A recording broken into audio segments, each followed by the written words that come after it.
A Texas toddler is lucky to be alive after he was partially scalped when he was dragged 35 feet under a reversing car while playing outside his home.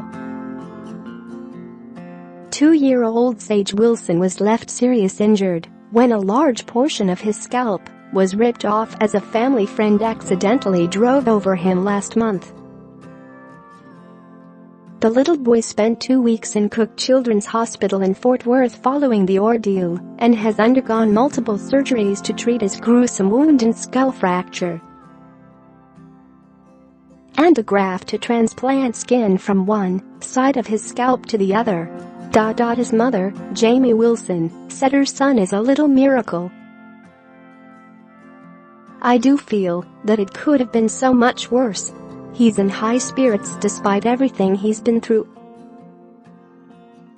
He doesn't understand what has happened," she said. Wilson said the accident happened on September 27 when she was watching Sage and her other 2 children play on a swing set in their front yard with her friend. She said she went inside to use the bathroom for 5 minutes, but her friend decided to leave and reversed over Sage on the driveway. Wilson said her friend didn't even realize she had run over the little boy and dragged him before driving off. She said she came back outside to find a screaming Sage covered in blood with his skull exposed on the left side. There was blood everywhere, and the skin had been completely pulled off a part of the left side of his head, so much so that I could see a large part of his skull, she said. "I screamed when I saw Sage's injuries."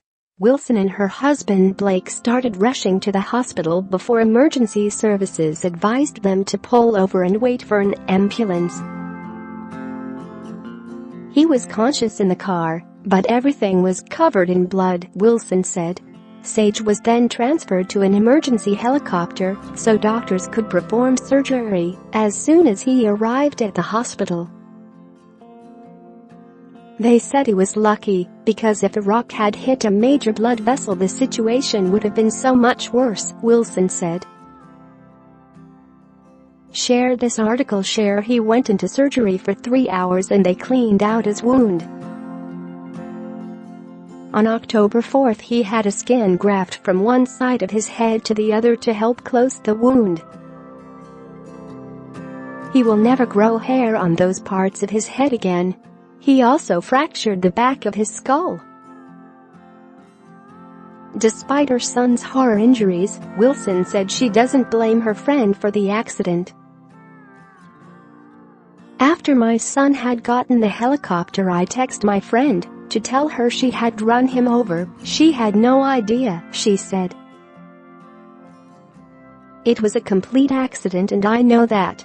We are still friends. She feels terrible." Grayson County Sheriff's Office, who attended to the scene, confirmed that they have deemed the incident an accident. A GoFundMe page has been set up for Sage to help cover medical costs.